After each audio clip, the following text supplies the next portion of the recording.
Hi, my name is Sahar Alam, and today we will explore the informal recycling of used lead-acid batteries.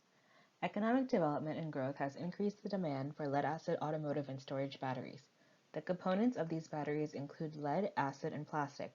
Many lead-acid battery recyclers collect and break down the batteries, smelt the lead, and resell it. This process contributes to many global health and environmental issues, including lead poisoning. First, you will learn about used lead-acid batteries. Next, we will explore the health risks such as lead poisoning associated with improper lead-acid battery recycling.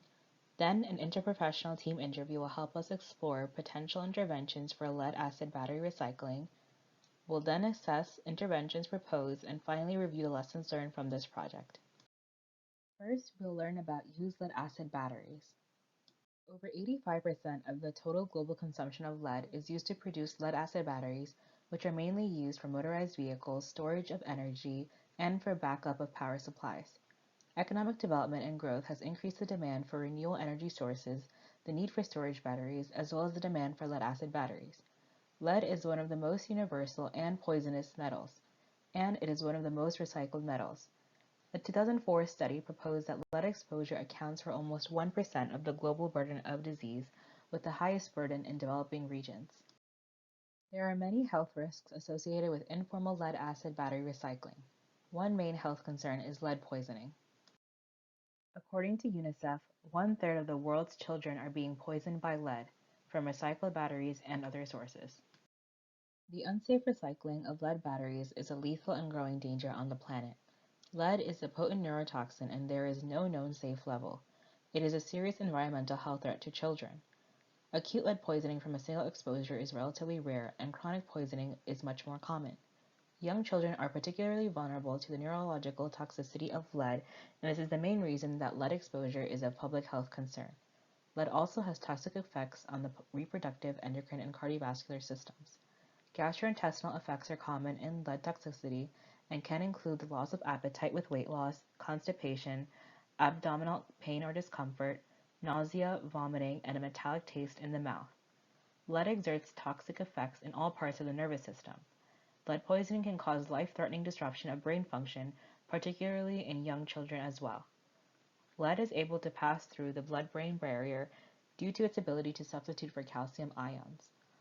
With, Within the brain, lead-induced damage in the prefrontal cerebral cortex, hippocampus, and cerebellum can lead to a variety of neurological disorders.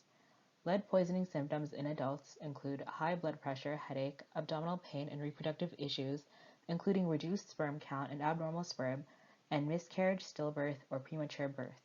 Children are more vulnerable to death from lead exposure because they are still developing and growing. After reviewing the impacts and health effects of improper lead-acid battery recycling, 3 professionals were interviewed to propose interventions to help reduce lead poisoning as a result of improper lead-acid battery recycling. I first spoke with Maha Alam, a microbiologist and researcher. She proposed 2 interventions, one targeting the individuals exposed to lead, and the other targeting environmental lead contamination. She proposed researching and funding a drug therapy which targets and binds to lead in the bloodstream and eliminates the metal through urine. Her intervention for environmental lead contamination was to create designated safe spaces for recycling. These areas would be assessed by environmental health professionals to ensure minimal environmental lead contamination. One action to help reduce environmental lead contamination would include covering contaminated soil with concrete. Next, I spoke with Dr. Warsi, a biochemistry professor, who proposed promoting public health education about lead smelting sites and health hazards of lead contamination.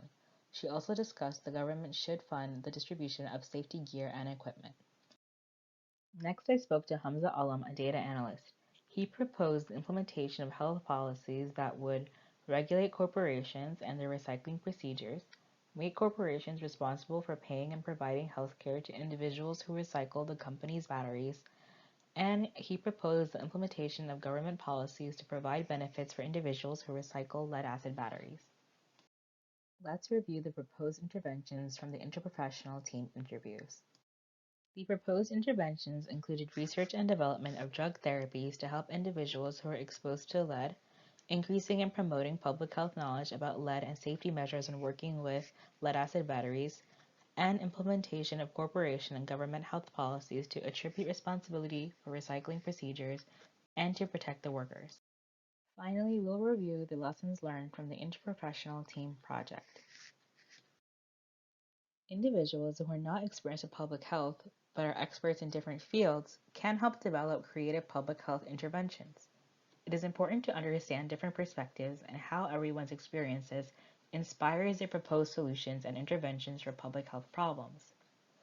The proposed interventions in this project address different aspects of the improper recycling of lead acid batteries, including drug therapies for individuals with lead poisoning, increasing public health knowledge, holding corporations responsible for their battery recycling procedures, and implementing government health policies to protect individuals. Thank you for watching this interprofessional team project about the informal recycling of used lead acid batteries.